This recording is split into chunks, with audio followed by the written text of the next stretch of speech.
Good morning students. सो आज आपके लिए मैं क्वेश्चन लेके आया हूँ। जो एक क्वेश्चन है 2014 का आया हुआ है, 2017 का, 2016 एंड 2017। ठीक है, इन क्वेश्चन देखो देखने में आपको लग रहे हैं ये कि 4 ही क्वेश्चन है, बट एक बात बता देता हूँ आपको, इन 4 क्वेश्चन के अंदर जो आपका क्वेश्चन नंबर है 3rd एंड क्वेश्चन नंबर 4, हम इनको 2 मेथड से करेंगे। आपको इन क्वेश्चन के 2 मेथड बताऊंगा करने के लिए, और उनमें से फिर आपको ये भी बताऊंगा कि कौन सा मेथड आपको एग्जाम में प्रेफर करना है। अब आपके मन में ये आ रहा होगा सर जो एग्जाम में प्रेफर वही मेथड करना है तो आप डायरेक्ट वो मेथड बता दो हमें, 2 मेथड क्यों बता रहे हो बेटा, फिर रटने वाली चीज़ हो जाएगी। अगर मैं आपको डायरेक्ट बोलूँ कि ऐसा क्वेश्चन आया तो ये वाला काम कर लो, तो रटने वाला हो गया, रटना तो होता ही नहीं मैथ्स के अंदर। ठीक है, तो आपको 2 मेथड बताऊंगा, जैसे आपको 2 मेथड माइंड में तो रहेंगे और आपको ये भी पता रहेगा कि इनमें से कौन सा मेथड ज़्यादा अच्छा है। ठीक है ना, तो एक्चुअल में 4 क्वेश्चन आओगे, फिर 6 क्वेश्चन में कन्वर्ट हो जाएंगे ये, राइट। तो आपका ये स्टार्ट करते हैं इस चीज़ को आज, और चैप्टर आपका 4 चल रहा है। आज हो सकता है कि मैं आपको 2 वीडियो दूं एक साथ करने के लिए, मे भी पॉसिबिलिटी है अगर टाइम रहा मेरे पास में तो ऐसा नहीं है कि हमें एक ही वीडियो देखना है। अगर 2 वीडियो आ रहे हैं अपलोड कर रहा हूँ तो आप दोनों देख लो उनको, क्योंकि अभी तो आप लोग घर ही बैठे हुए हो। ठीक है, आपके पास सफिशिएंट टाइम है करने के लिए, घर बैठे हुए हो, तो ज़्यादा नहीं 30 मिनट का, मैक्सिमम 40 मिनट का बन गया था कल, क्योंकि कल क्वेश्चन की लेंथ ज़्यादा थी। इतने आप एक मॉर्निंग में देख लिया, एक आपने इवनिंग में देख लिया, ऐसे एक ब्रेक देके कभी भी देख सकते हो। ठीक है, जिससे हम ज़्यादा क्वेश्चन कवर करेंगे। मैं आपको पहले बता चुका हूँ ये क्वेश्चन होंगे। अभी मैं स्टार्ट करने वाला हूँ जिसमें आपके NCERT के चैप्टर भी स्टार्ट होंगे। एक कंसेप्ट बताऊँगा, एक एग्जाम्पल बताऊँगा, एक क्वेश्चन बताऊँगा। ठीक है, वो सारी चीज़ें भी कराऊंगा, लेकिन अभी प्रीवियस ईयर स्टार्ट किया तो पहले प्रीवियस ईयर को कंप्लीट करते हैं। ठीक है, कुछ चैप्टर का प्रीवियस ईयर का, जैसे 4 चैप्टर लिया है मैंने, 4 चैप्टर का पहले प्रीवियस ईयर कंप्लीट कर लेते हैं। उसके बाद में फिर चैप्टर में से कुछ कंसेप्ट लगेगा मुझे कि ये बता देना है, मैं वो बता दूंगा। कुछ क्वेश्चन लगेगा NCERT का कि आपको इंपॉर्टेंट है, आपको बता देना है, वो भी मैं बता दूंगा। ठीक है, तो टेंशन नहीं लेनी बिल्कुल। और अगर मन में किसी का कन्फ्यूजन आ रहा हो कि सर आए हैं 1 महीने चलेगा, आधे महीने चलेगा, 2 महीने चलेगा, फिर बंद कर देंगे, ऐसा कुछ नहीं है। ये आप मान कर चलना, अगर आपका एग्जाम मार्च में होता है तो एग्जाम के 2 दिन पहले तक भी मैं आपको सेंड करूँगा चीज़ें। ठीक है, अप्रैल में होता है तो पूरा 2 दिन पर, कभी भी एग्जाम होगा आपके बोर्ड एग्जाम से 1 वीक पहले तक भी आपके पास में मटेरियल आएगा करने के लिए। ठीक है, चलो स्टार्ट करते हैं। फर्स्ट क्वेश्चन है, solve the equation, quadratic equation 2x square plus ax minus a square equal to 0 4x। इस लाइन का मतलब क्या होता है 4x? इसका मतलब ये है कि आपको x की वैल्यू फाइंड करनी है। यहाँ पे x वेरिएबल है, वेरिएबल क्या मानना है, x मानना है। कभी कभी ये क्वेश्चन घूम के भी आ सकता है, बाद में लूँगा इस चीज़ को, कि solve this equation for a, यानी आपको फिर a की वैल्यू निकालनी है और a को वेरिएबल मान के चलना है।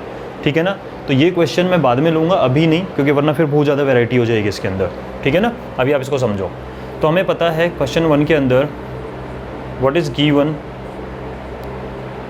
quadratic equation 2x square plus ax minus a square equal to 0. Compare with this equation, ax square plus bx plus c equal to 0. अगर आप कंपेयर करोगे तो आपको a की वैल्यू पता लगेगी 2, राइट, जो हमारे फॉर्मूले में काम आने वाली है। कौन सा फॉर्मूला, क्वाड्रेटिक फॉर्मूला। वो क्या होता है, minus B plus minus under root B square minus 4ac upon 2 है, कल कर चुके हैं हम। b की वैल्यू क्या है, यहाँ पे a है। तो इस टाइप के क्वेश्चन आपको कंफ्यूज करने वाले होते हैं अगर आपने प्रैक्टिस नहीं की। आप सोचोगे b की वैल्यू तो a आ गई, मैं b रखूँ कि a रखूँ यहाँ पे। तो आप सिंपल है, इसको कंपेयर करो, जिसकी जगह पे जो आ रहा है फॉर्मूले में वो का वो उठा के रख देंगे। और यहाँ पे देखो c की वैल्यू क्या निकल के आई है, माइनस a स्क्वायर। c की जगह क्या रखा हुआ है, माइनस a स्क्वायर। तो x की वैल्यू होगी माइनस b। देखो बेटा, फॉर्मूला हर बार लिखना है हर क्वेश्चन में। ठीक है, minus B plus minus under root B square minus 4ac upon 2 है। कोई भी आइडेंटिटी काम आ रही है क्वेश्चन में, कोई भी फॉर्मूला काम आ रहा है, वो साइड में हर क्वेश्चन में लिखने की हैबिट बना लो। उससे फ़ायदा ये होगा कि आपको एग्जाम से पहले फॉर्मूला याद नहीं करने पड़ेंगे, एक भी फॉर्मूला याद नहीं करना पड़ेगा आप हर क्वेश्चन में लिखोगे तो। ठीक है, अब वैल्यू पुट कर दो उठा के, माइनस बी की वैल्यू क्या है, a। इसलिए बोल रहा हूँ कंफ्यूज नहीं होना है कि b की जगह a क्या आ गया, a नहीं लेना है। ये अपना सोचो, फॉर्मूले का b मतलब क्या होता है, इस b का मतलब होता है कोफिशिएंट ऑफ x, और x का कोफिशिएंट क्या है, a है। ठीक है, plus minus under root b square यानी कि a square minus 4 multiply a ये वाला है 2 इंटू c का मतलब है यहाँ पे minus a square upon 2a 2 multiply 2। ठीक है, यहाँ तक आई थिंक क्लियर होगा। इसलिए फॉर्मूले में अच्छे से रखना, कंफ्यूज नहीं होना ABC वाले चीज़ें देखने के बाद में, ठीक है। आप तो समझ लो एक चीज़, A क्या होता है, कोफिशिएंट ऑफ एक्स स्क्वायर, ठीक है। A coefficient of x square, B coefficient of x, C constant term. तो coefficient of x square is 2, coefficient of x is A and constant term is -a square, right. ये ऊपर वाला note कर लेना, मैं ज़्यादा नीचे नहीं लेके जा रहा हूँ इस चीज़ को, यहाँ बताता हूँ फिर, ठीक है। पॉज करके नोट कर लो इस चीज़ को, पॉज करके नोट कर लो। किसी को अगर साथ साथ लिख के से समझ में आता है, साथ साथ लिख के कर लेना। किसी को पहले समझने के बाद फिर लिखने की हैबिट है, समझने के बाद फिर वापस देख के लिख लेना, कैसे भी कर लेना, ठीक है। x इज इक्वल टू, और रजिस्टर सेपरेट बना लेना, मोटर रजिस्टर बनवा लेना, मैं भरवा दूंगा, टेंशन मत लेना उस चीज़ की कि पता लगे कि हम सर मोटर रजिस्टर बना लें और बाद में वेस्ट हो जाए। तो बिल्कुल वेस्ट नहीं होगा, बल्कि दूसरा भी स्टार्ट करना पड़ जाएगा, ठीक है। इतने क्वेश्चन करवाऊँगा। तो ये हो गया -a plus minus under root a square, और माइनस मिलके प्लस हो गया, ठीक है। तो a स्क्वायर प्लस 4 2 जा 8a square, 8a square upon 2 2 जा 4। देखो -a plus minus under root a square and 8a square कितने हो गए टोटल मिला के, 9a square. a square 8 times यहाँ है और 1 टाइम यहाँ है, राइट। ये हो गया -a प्लस माइनस, देखो अंडर रूट के बाहर 9 जब अंडर रूट के बाहर आएगा 3 बन के आएगा, और a स्क्वायर जब अंडर रूट के बाहर आएगा a बन के आएगा और अपॉन 4। अब हमें क्या करना है, x इज इक्वल टू, एक बार तो प्लस साइन लेंगे तो आपका हो गया -a प्लस 3a अपॉन 4, और एक बार लेंगे माइनस साइन तो x इक्वल टू हो गया -a माइनस 3a अपॉन 4, ठीक है। आई होप नीचे वाला आपने उतार लिया होगा, वरना पॉज करके अब उतार लो। हाँ जी, तो x इक्वल टू क्या क्या हुआ, देखो -a और 3a, ये हो गया प्लस का 2a अपॉन 4, और ये हो गया -a और -3a माइनस का 4a अपॉन 4, 2 1 जा 2, 2 2 जा 4, 4 1 जा 4, 4 1 जा 4।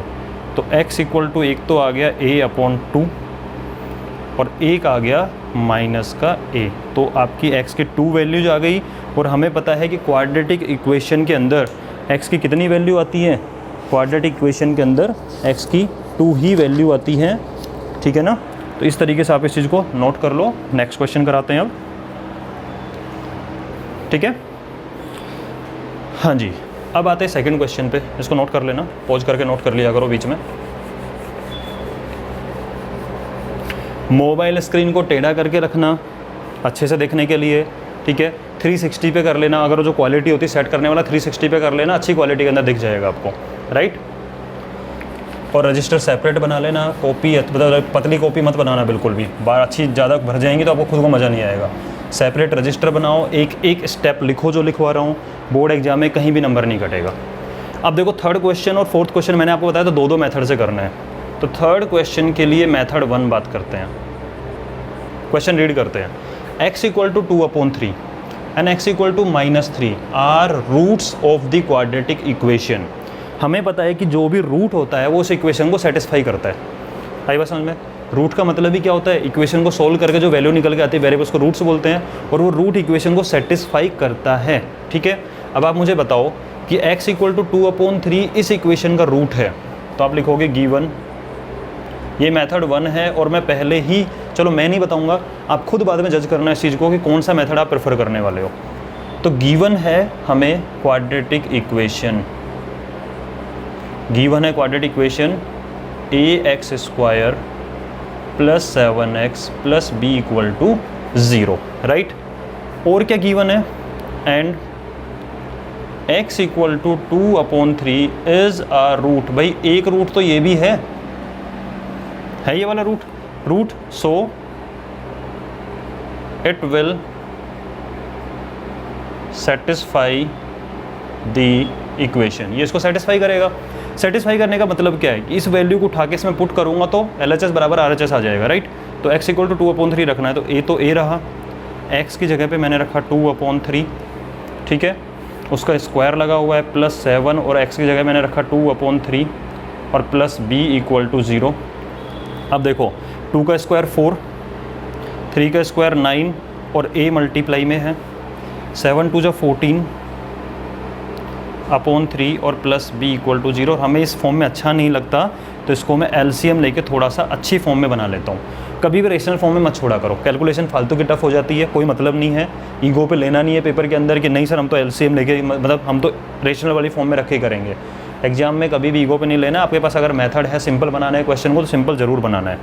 एलसीएम आएगा 9 को 9 से डिवाइड कर 1, तो ये हो गया 4a प्लस 9 को डिवाइड बाई 3 आता है, 14 3 जा 42 प्लस 9b। 9 को 1 से डिवाइड किया 9 और मल्टीप्लाई b इक्वल टू 0। जब क्रॉस मल्टीप्लाई करोगे तो 9 हट जाता है, ठीक है। इसका मतलब आपकी इक्वेशन बन के आई 4a plus 9b equal to -42। उधर जाएगा तो कैसा हो जाएगा, ये माइनस का 42, ये 9 हट जाएगा क्रॉस मल्टीप्लाई होके, ठीक है। ये हो गई इक्वेशन नंबर 1। मैं सेफ्टी के लिए साइड में लिख लेता हूँ इस चीज़ को। तो आपकी एक इक्वेशन आ गई 4a plus 9b equal to -42, equation number 1 है, ठीक है। ये बात सबको समझ में आ गई। यहाँ तक हमारा एक इस रूट से लेके हमने एक इक्वेशन को सेटिस्फाई करा दिया है, राइट। और हमें एक इक्वेशन मिली 2 वेरिएबल के अंदर, राइट। अब हमें सेकंड वाले को लेके चलेंगे कि x इक्वल टू -3b इसका एक रूट है, तो उसको ले लो। गिवन इक्वेशन यही है, सो इट विल सेटिस्फाई इक्वेशन। सारी लाइनें वो की वही लिखी रहेंगी। हाँ जी, देखो मेरे को थोड़ा बेनिफिट है, बोर्ड पे जो मिटाना चाहता हूँ वो मिटा सकता हूँ। हाँ जी, तो गिवन क्वाड्रेटिक इक्वेशन वापस वही दिया हुआ है और इस बार दिया हुआ है x equal to -3 is a root, so it will satisfy the equation. इसका मतलब जब मैं इसमें रखूँगा a और -3 का स्क्वायर प्लस 7 और -3 and plus b equal to 0, right. अब देखो माइनस का स्क्वायर प्लस और 3 का स्क्वायर 9 होता है और ये a है। 7 3 जा 21, तो माइनस का 21 प्लस b इक्वल टू 0, तो इसको मैं 9a plus b equal to 21 लिख सकता हूँ। 9a और b और -21 उधर जाएगा तो प्लस का 21 बनेगा। अब मुझे एक चीज़ बताओ, आपके पास में 2 इक्वेशन है, एक इक्वेशन ये है, एक इक्वेशन ये है, ठीक है। इसको आप नोट कर लो, इस वाले पार्ट को यहाँ तक पूरा नोट करो, मैं इरेज कर रहा हूँ, आगे प्रोसीड करेंगे, ठीक है। हाँ जी, अब मुझे एक बात बताना, एक इक्वेशन आपके पास है 4a plus 3b equal to -42, एक आई आपके पास में 9a plus b equal to 21। 2 equation 2 variable, बहुत अच्छी बात है। कैसे सोल्व करते हैं, कितने मेथड आपका सोल्व करने के लिए? क्रॉस मल्टीप्लिकेशन मेथड भी यूज़ कर सकते हैं, लेंदी पड़ेगा। सब्सटीट्यूशन मेथड भी होता है, एलिमिनेशन मेथड भी होता है जो चैप्टर 3 में है। जब चैप्टर 3 का नंबर आएगा तो वो वाले मेथड और डिटेल में बताऊंगा, लेकिन अभी देख लेते हैं। तो एलिमिनेशन मेथड लगाते हैं। इस इक्वेशन को मैंने 9 से मल्टीप्लाई कर रहा हूँ, क्यों? जब 9 से मल्टीप्लाई करूँगा तो 9b हो जाएगा ये, और 9b 9b। एलिमिनेशन मेथड में कोफिशिएंट सेम बनाना होता है। तो ये इक्वेशन होगी आपकी 81a, 9 9 जा 81a plus 9b equal to 21 9 जा, ठीक है। ये हो गया 21 9 जा। और एक इक्वेशन ये रखी हुई है, इसको ऊपर रखो या नीचे रखो कोई फ़र्क नहीं पड़ता, ठीक है। ऊपर रखो या नीचे रखो। अब मुझे बताओ एलिमिनेट क्या करोगे? ये b वाले टर्म एलिमिनेट करेंगे, तो सबके साइन चेंज कर दो।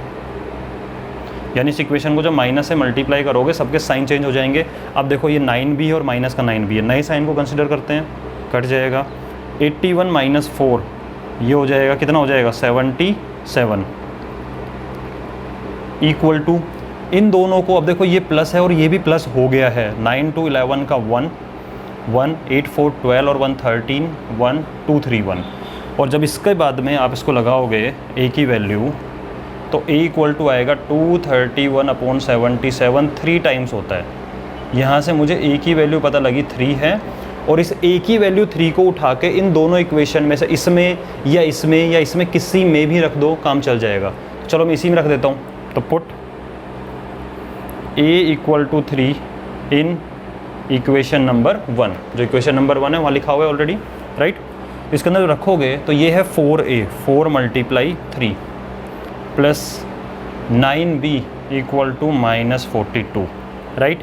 तो ये हो गया 9b इक्वल टू -42, और 4 3 जा 12, ठीक है। और 12 उधर जाके माइनस का 12 बनेगा, इधर प्लस का 12 उधर जाके माइनस का 12, तो ये हो जाएगा 9b इक्वल टू माइनस का 54, ठीक है। और b इक्वल टू हो गया 54 को 9 से डिवाइड करो, 9 6 जा 54, तो b की वैल्यू आ गई -6। और आपको यही फाइंड करना था, a और b की वैल्यू हो गई है ए की वैल्यू 3 और बी की वैल्यू -6। आप इसको एक बार चेक कर लो, ठीक है। A equal to 3 and b equal to -6। कितना लेंदी मेथड है, बहुत लेंदी मेथड है। क्यों लेंदी हो गया? क्योंकि एक बार आप इक्वेशन को सेटिस्फाई करा रहे हो, रख रहे हो, उससे एक इक्वेशन बन रही है, फिर दोबारा वैल्यू रख रहे हो, फिर एक इक्वेशन बन रही है, फिर दोनों इक्वेशन में एलिमिनेशन मेथड लगाया, एलिमिनेशन लगा सोल्व किया और इससे हो गया हमारा दिमाग ख़राब, ठीक है। तो इस मेथड को हम यूज़ नहीं करेंगे, विल नॉट यूज़। इस मेथड को हम यूज़ नहीं करेंगे, नहीं करेंगे, नहीं करेंगे, ठीक है। फिर भी नोट कर लो, माइंड में रहना चाहिए। क्यों? क्योंकि बाई चांस पेपर में आपको दूसरा मेथड क्लिक नहीं करता है, तो जो बेसिक मेथड है कि भाई इसका सॉल्यूशन है तो सेटिस्फाई करेगा, यानी इसका रूट्स है सेटिस्फाई करेगा, ये बिल्कुल बेसिक मेथड है, ठीक है। टाइम कंज्यूमिंग है पर हमें पता होना चाहिए, शॉर्टकट भी पता होना चाहिए। मान लो सपोज करो आपको अपने घर से स्कूल जाने का रास्ता, एक पूरा लंबा वाला रास्ता मालूम है और बीच में आपने शॉर्टकट भी पता है, लेकिन हो सकता है कभी शॉर्टकट हमें समझ में नहीं आया, आप किसी को बता रहे हो शॉर्टकट, उसको समझ में नहीं आया, तो बेसिक रास्ता तो पता होना चाहिए ना, तो वो ये बेसिक रास्ता है, ठीक है। A equal to 3 and b equal to -6 आ गया। अब आ जाओ उस मेथड पे जो मेथड हम यूज़ करने वाले हैं, और ये मेथड आपका हो जाता है चैप्टर 2 से रिलेटेड, जिसमें आपको याद करो टॉपिक है वहाँ पे relationship between zeros and coefficient of quadratic equation, ठीक है। याद करो चैप्टर 2 में जो मेथड, ये मेथड हम यूज़ नहीं करेंगे मेथड 1, राइट। अब आते हैं मेथड 2 पे, जो हमें यूज़ करना है, ठीक है। सिंपल सा मेथड है, इजी सा मेथड है, सुंदर सा मेथड है, आराम से कर पाओगे। ये हो गया आपका मेथड 2 और इसका कंसेप्ट है, ये लिख देता हूँ यहाँ पे कि कंसेप्ट क्या है इसके अंदर। कंसेप्ट होता है कि sum of zeros equal to -b/a, ठीक है। अगर शॉर्ट में लिखें तो sum of zeros means alpha plus beta equal to -b/a and product of zeros equal to c/a, और प्रोडक्ट ऑफ जीरो शॉर्ट में क्या लिखते हैं, अल्फ़ा बीटा। इस मेथड को यूज़ करने वाले हैं हम, ये चैप्टर 2 में आप ऑलरेडी पढ़ चुके हो, sum of zeros and product of zeros. अब मुझे बताओ जीरो गिवन है, ये रहे ना जीरो, यार जीरो होता क्या है? एक लाइन लिख रहा हूँ, इस लाइन को अच्छे से समझ लेना, बच्चे कंफ्यूज हो जाते हैं और ऑब्जेक्टिव क्वेश्चन आता भी आपका सीबीएसई के अंदर। वो क्वेश्चन क्या होता है कि ध्यान देना इस चीज़ को कि जीरोज़, इसको नोट करके लिख लेना अच्छे से, zeros of polynomial, zeros of polynomial और रूट्स ऑफ इक्वेशन और सॉल्यूशन ऑफ इक्वेशन, तीनों का एक ही मतलब होता है, तीनों का एक ही मतलब होता है। क्योंकि जब आपसे जीरो फाइंड करने को बोलते पॉलिनोमियल को, तो आप करते क्या हो, उस पॉलिनोमियल के इक्वल टू में जीरो पुट करते हो, उसको इक्वेशन बनाते हो, उस इक्वेशन को सॉल्व करते हो और आप बोलते हो कि हाँ जो वैल्यू आई है जीरो पॉलिनोमियल है। तो आपने एक तरह से क्या किया है, इक्वेशन बना और इक्वेशन का सॉल्यूशन फाइंड किया। तो ये ध्यान रख लेना। और पेपर में आता है फिल इन द ब्लैंक्स के अंदर क्या आता है कि सॉल्यूशन ऑफ इक्वेशन है roots of equation, roots of equation is equivalent to dash of polynomial, roots of equation is equivalent to dash of polynomial. तो वहाँ पे जीरो फिल करना है, रूट या सॉल्यूशन मत डाल देना, ठीक है। ये बात अच्छे से नोट कर लो इस चीज़ को।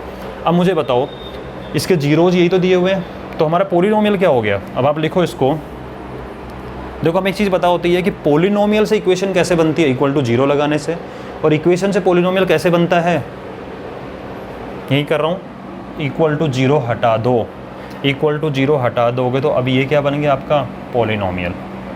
बना कि नहीं बना? इसके इक्वल टू में जीरो पुट कर दूंगा तो क्या बन जाएगी, इक्वेशन। समझ रहे हैं? अब मुझे बताओ कि हमें गिवन पॉलिनोमियल क्या है। चलो तो पूरा डिटेल में लिख लो, गिवन क्वाड्रेटिक इक्वेशन क्या है। गिवन क्वाड्रेटिक इक्वेशन है ax² + 7x + b। ये डिटेल में समझा है, आपको नहीं लिखना इतनी ज़्यादा चीज़ें वहाँ पे, ये आपको समझाने के लिए, इसलिए टाइम लग रहा है इस चीज़ के अंदर, ठीक है। मेथड 2 एक्चुअल में स्टार्ट हो रहा है यहाँ से, ठीक है। ये पूरा आपका कंसेप्ट है जो कि आपके एक तरीके से नोट्स बन रहे हैं, साइड में लिखते रहना बॉक्स बना के। एक्चुअल में मेथड 2 स्टार्ट यहाँ से हो रहा है, तो ये मत सोचना सर मेथड 2 भी बहुत लेंदी हो गया, ऐसा नहीं है। मेथड 2 तो स्टार्ट हो रहा है। गिवन क्वाड्रेटिक इक्वेशन ये गिवन है, सो पॉलिनोमियल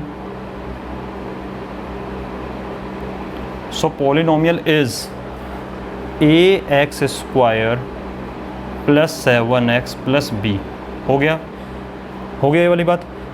इसको अगर मैं कंपेयर करूं ax square plus bx plus c से, ax square plus bx plus c quadratic polynomial ये होता है, तो यहाँ से a की वैल्यू क्या है, a ही है, b की वैल्यू क्या है 7, और c की वैल्यू क्या हो गई, यहाँ पे कांस्टेंट टर्म की वैल्यू हो गई b।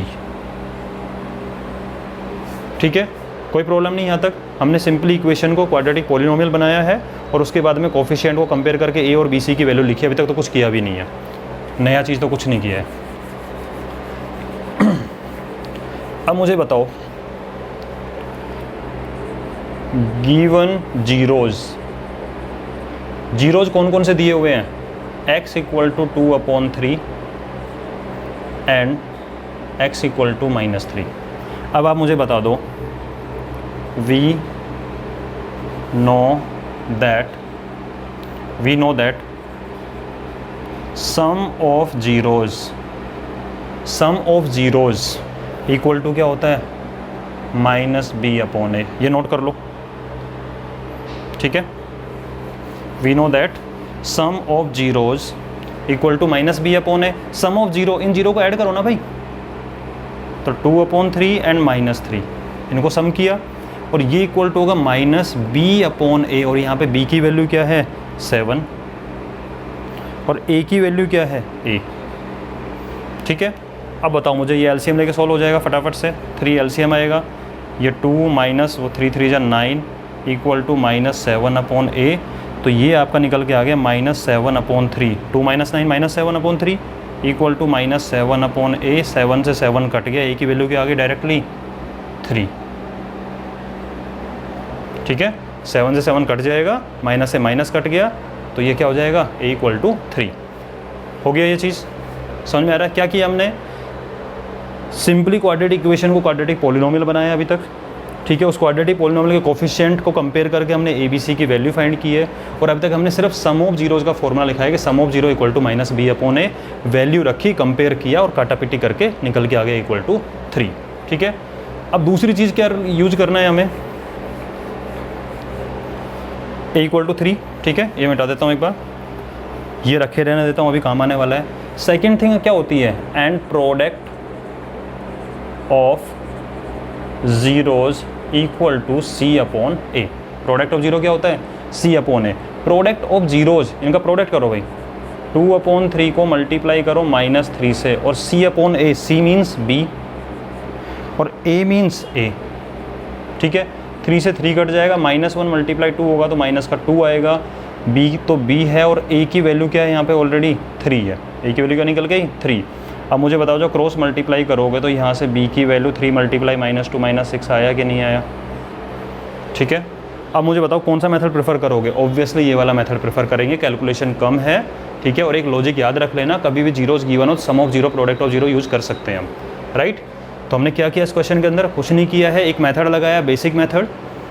ठीक है, मैं बता चुका आराम से। दूसरे मेथड के अंदर मैं sum of zero product of zero property को यूज़ किया है, बार बार रिपीट नहीं करूँगा, आप इसको एक बार दोबारा चाहो तो रिवाइंड करके सुन लेना। ठीक है, sum of zero product of zero लगा के डायरेक्ट वैल्यू निकल के आ रही है, बहुत ईजिली हो जाएगा और हार्डली 3 to 4 मिनट के आसपास लगेगा आपके अंदर, ज़्यादा नहीं टाइम लगने वाला। Clear this question. Now come to next. ये नोट कर लिया होगा कि जीरो कॉलम याद कर लेना बेटा, बहुत इंपॉर्टेंट क्वेश्चन है और बच्चे गड़बड़ करते हैं कि roots of equation, solution of equation या जीरो ऑफ पॉलिनोमियल एक ही बात होती है। ठीक है, थोड़ा हल्का कर ले अपने बोर्ड को।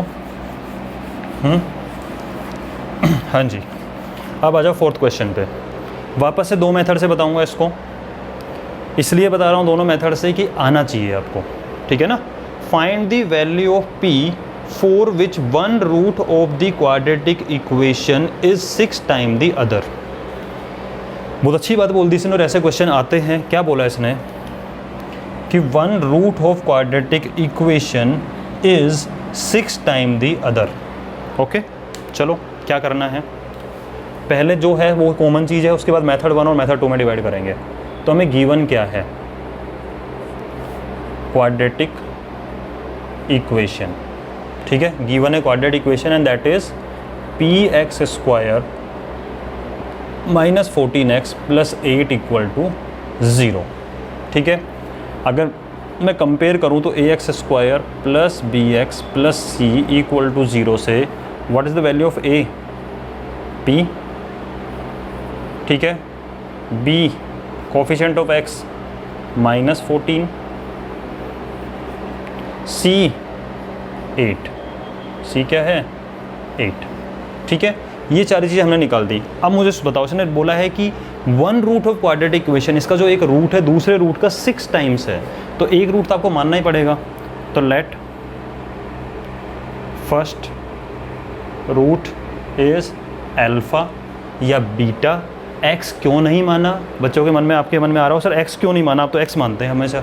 बेटा x ऑलरेडी क्वेश्चन में चल रहा है, फालतू में कंफ्यूज हो जाएंगे देख के।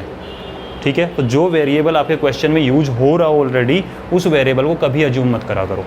आप a मान लो, b मान लो, c मान लो, बट हमने अल्फ़ा क्यों माना? क्योंकि जनरली हम अल्फ़ा बीटा से डिनोट करते हैं। ठीक है, तो let first root is alpha, so second root हमें बोला गया 6 टाइम्स है, तो क्या हो जाएगा? वो 6 अल्फ़ा हो जाएगा। क्या हो जाएगा? 6 अल्फ़ा। यहाँ तक तो आपका कॉमन मेथड चलेगा। उसके बाद मैं 2 मेथड में डिवाइड कर रहा हूँ इस चीज़ को। अब आ जाओ मेथड 1 पे। अब मुझे बताओ इसके रूट्स क्या हैं? रूट्स हैं x = अल्फ़ा। भाई x क्यों लिखा मैंने? भाई आपकी इक्वेशन में वेरिएबल क्या है? x है, तो x की वैल्यू ही तो है वो। तो एक तो x = अल्फ़ा है, और एंड x = 6 अल्फ़ा। अगर x = अल्फ़ा इसका रूट है, सो x - alpha is a factor. आप याद करो सेकंड चैप्टर के अंदर हम करते हैं इस चीज़ को कि अगर x = 5 एक इसका रूट्स है, तो x - 5 उसका एक क्या होगा? फैक्टर होगा। 9th क्लास में आप लोग पढ़ते हो उस चीज़ को। क्या करते हैं याद करो, जब क्यूबिक वाले पॉलिनोमियल को सोल्व करते हैं वहाँ पे, तो आप x = 5, x = 1, x = 2, x = 3 रख के देखते हैं, -1 -2 जो उसको सेटिस्फाई कर देता है। तो सपोज करो x = 1 ने सेटिस्फाई कर दिया, फिर आप x - 1 इज अ फैक्टर, और x - 1 से इस क्यूबिक को डिवाइड करते हो, फिर यहाँ पे क्वाड्रेटिक निकल के आता है, उसके मिडिल टर्म स्प्लिटिंग करते हो। 9th क्लास के अंदर आपका ये चीज़ है। ठीक है, तो जब x = अल्फ़ा इसका एक रूट है, तो x - अल्फ़ा इधर लेके आओ, इसका फैक्टर होगा।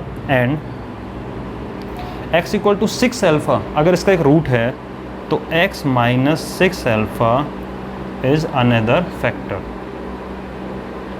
और हमें पता है कि अगर हम फैक्टर को आपस में मल्टीप्लाई कर दें तो हमें क्या मिल जाती है? इक्वेशन मिल जाती है। ये भी मैं आपको बेसिक से बता देता हूँ। सपोज करो कि आपके ये निकल के आए, ठीक है, तो x² - 5x + 6, जब ये इक्वेशन होती है इसके ये निकल के आते हैं, रूट्स निकलते हैं, तो ये वाली चीज़। और उसके बाद हम लिखते हैं इस चीज़ को x = 2 होगा जब इसको 0 के इक्वल पुट करेंगे, और जब इसको 0 के इक्वल पुट करेंगे तो x = 3 निकल के आएगा। यही होता है। अब मैंने उल्टा बोल दिया कि अगर x = 2 इसका एक 0 है, तो x - 2 एक फैक्टर होगा, x = 3 इसका 0 तो x - 3 फैक्टर होगा, और जब इन फैक्टर को मल्टीप्लाई करेंगे तो आपको इक्वेशन मिल जाएगी। समझ रहे हैं? रिवर्स ऑर्डर के अंदर। तो जब दोनों फैक्टर आपको पता है, इसका मतलब हमारी क्वाड्रेटिक इक्वेशन क्या होगी? सो क्वाड्रेटिक इक्वेशन क्या होगी? इन दोनों को मल्टीप्लाई कर दो, x - अल्फ़ा। चीज़ों को लिंक करा करो, ऐसा नहीं जो 9th क्लास में पढ़ लिया वो 9th के अंदर ही हो गया, 10th के अंदर अलग चीज़ आएगी, नहीं, मोस्टली चीज़ें वहीं से आने वाली हैं। ठीक है, अब ज़रा मल्टीप्लाई करो, x को इन दोनों से करेंगे, x² आएगा -6 अल्फ़ा x, फिर इसको इससे किया मल्टीप्लाई तो माइनस का अल्फ़ा x, और इन दोनों को किया तो प्लस का 6 अल्फ़ा² = 0। ये इक्वेशन हमारी निकल के, और एक्चुअल में इक्वेशन क्या गिवन थी? ये वाली इक्वेशन गिवन थी, यानी क्वेश्चन की इक्वेशन है ये। ठीक है, ये इक्वेशन दे रखी है, और हमने इसके रूट्स अज्यूम किए अल्फ़ा और दूसरा 6 × 6 अल्फ़ा, तो उसका यूज़ करने पर हमारी इक्वेशन बन के आई है। तो भाई एक बात बताओ, ये भी इक्वेशन गिवन है और यही इक्वेशन, ये दोनों इक्वेशन आपस में सेम होगी। ठीक है, क्योंकि हम भी तो इक्वेशन ही बना रहे हैं, हमें p की वैल्यू तो फाइंड करनी है, हमारी इक्वेशन निकल जाएगी। ठीक है, तो हम इन दोनों को जब कंपेयर करेंगे, मुझे बताओ इस इक्वेशन के अंदर, चलो और शॉर्ट में कर लेते हैं इसको, ये x² - 6 अल्फ़ा x और अल्फ़ा x हो जाएगा माइनस का 7 अल्फ़ा x और प्लस का 6 अल्फ़ा² = 0। इस इक्वेशन में इक्वेशन जब कंपेयर करो उससे पहले एक काम कर लेना, यहाँ x² है, यहाँ पे px² है। ठीक है, इक्वेशन नंबर नाम दो 1। सो 1 इक्वेशन जो है इसको 2 दे दो। इक्वेशन 1 को क्या मैं दूसरे तरीके से लिख सकता हूँ? पूरी इक्वेशन को p से डिवाइड कर दो, तब क्या लिखोगे? Divide equation 1 by p। अब आपके मन में आ रहा हो सर ऐसे क्यों?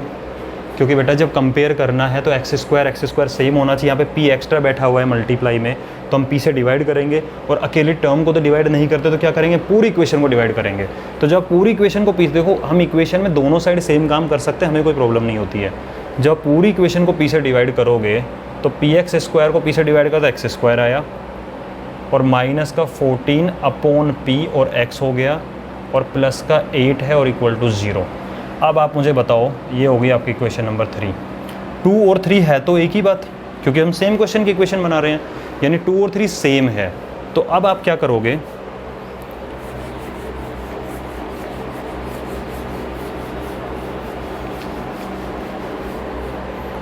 कंपेयर करो इनको,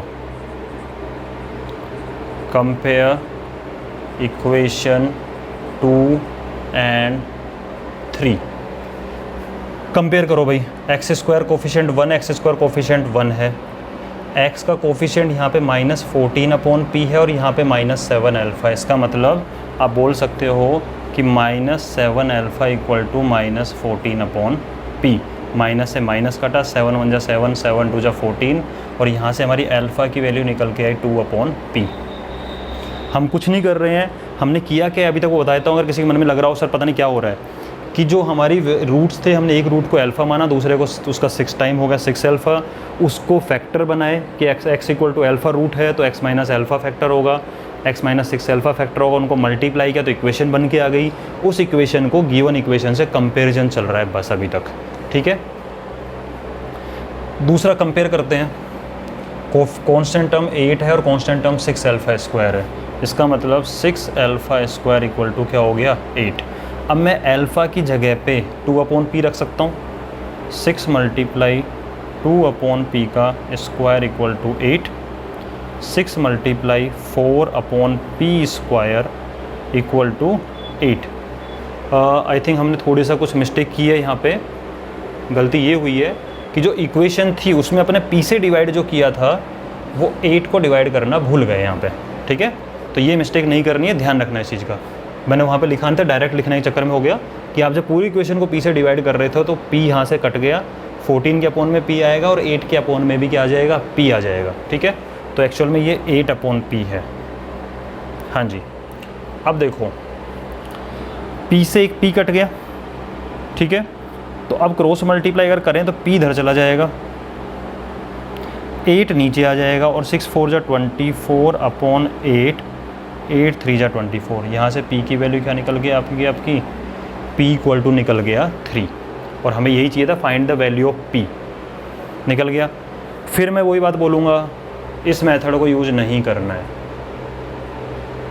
एग्ज़ाम में नहीं करना है। हमें आना ज़रूर चाहिए बट एग्ज़ाम में नहीं करेंगे, क्योंकि लेंदी पड़ गया वापस से क्या हो गया? लेंदी हो गया, ठीक है ना। लेंदी भी हो गया, काफ़ी कंसेप्ट्स भी हो गए कि भाई आप इसका मानो अल्फ़ा, फिर लेकिन वो बेसिक है कि अल्फ़ा माना, 6 अल्फ़ा माना, उनको इधर लेके आए, मल्टीप्लाई किया तो हमारा इक्वेशन बन गई। उस इक्वेशन को कंपेरिजन किया, कंपेरिजन करके निकाला तो p इक्वल टू 3 निकल के आ गया, ठीक है। बट लेंदी मेथड है, इसलिए इस मेथड को हम यूज़ नहीं करेंगे। तो कौन सा मेथड यूज़ करेंगे सर? सेम मेथड जो हमने प्रीवियस क्वेश्चन में किया था कि sum of zero and product of zero. बहुत काम की चीज़ है, आपको बताऊंगा। अभी तब हमने स्टार्ट किया है क्लासेस लेना, जैसे जैसे हमारे कुछ चैप्टर होने लग जाएंगे फिर आपको उसके बाद बताऊंगा भी कि कुछ क्वेश्चन ऐसे होते हैं CBSE में जो आते ही आते हैं, कुछ कंसेप्ट तो बिल्कुल ऐसे हो जाएंगे, टिप्स पे होने चाहिए। अब आप मुझे बताओ, ये मेथड 2 है और यही हम यूज़ करने वाले हैं। गिवन है हमें px square minus 14x plus 8 equal to 0, तो ax square plus bx plus c equal to 0। इसका मतलब a equal to p, b equal to -14 and c equal to 8, ठीक है। लेट, मैंने बताया था वो चीज़ सेम रहेगी लेकिन फिर भी रिवाइज कर रहा हूँ, ठीक है। Let first root equal to alpha, ठीक है। इसका मतलब सेकेंड रूट क्या आ जाएगा? 6 टाइम यानी 6 अल्फ़ा। अब आप लिखोगे v know that sum of zeros, ये तरीके जीरो हो गया। आपको बताओ ना कि हाँ वो एक चीज़ चलो इसके अंदर मेंशन कर देते हैं कि गिवन है quadratic equation. Given quadratic equation क्या है? P X square minus 14x plus 8 equal to 0। इसका मतलब पॉलिनोमियल क्या हो गया? ये पॉलिनोमियल हो गया। इससे कंपैरिजन किया, ए बी सी की वैल्यू निकली। फर्स्ट 0 मान लो इस चीज़ को, सेकेंड 0 ये हो गया। Sum of 0 equal to alpha plus 6 alpha यानी कि 7 अल्फ़ा लिखते हैं अभी। चलो sum of 0 is equal to क्या होता है? Minus b upon a. ठीक है, सम ऑफ 0 क्या होता है? माइनस बी अपॉन ए। और सम ऑफ 0 का मतलब alpha plus 6 alpha equal to minus b की वैल्यू क्या है? माइनस 14। ए की वैल्यू क्या है? पी। इसका मतलब 7 अल्फ़ा इक्वल टू हो गया 14 अपॉन पी। काट लो इसको, अल्फ़ा की वैल्यू हो गई 2 अपॉन पी। वैल्यू तो अल्फ़ा की वही निकल के आने वाली है, बस मेथड थोड़ा इजी हो गया। ठीक है, उसके बाद में आ जाओ प्रोडक्ट ऑफ जीरोज़, वो क्या होता है? सी अपॉन ए। और यहाँ पे अगर हम प्रोडक्ट करेंगे तो alpha multiply 6 alpha, alpha multiply 6 alpha equal to C upon A. C means 8 और ए मीन्स पी। और ये हो गया 6 alpha square equal to 8 upon P. 6 alpha की वैल्यू उठा के रखो यहाँ से, 2 अपॉन पी का square equal to 8 upon P. तो वही 6 multiply 4 upon P square. Calculation वही है, बस थोड़ा सा लॉजिक चेंज हो गया। तो यहाँ से p इक्वल टू हो जाएगा 24 अपॉन 8 इक्वल टू 3।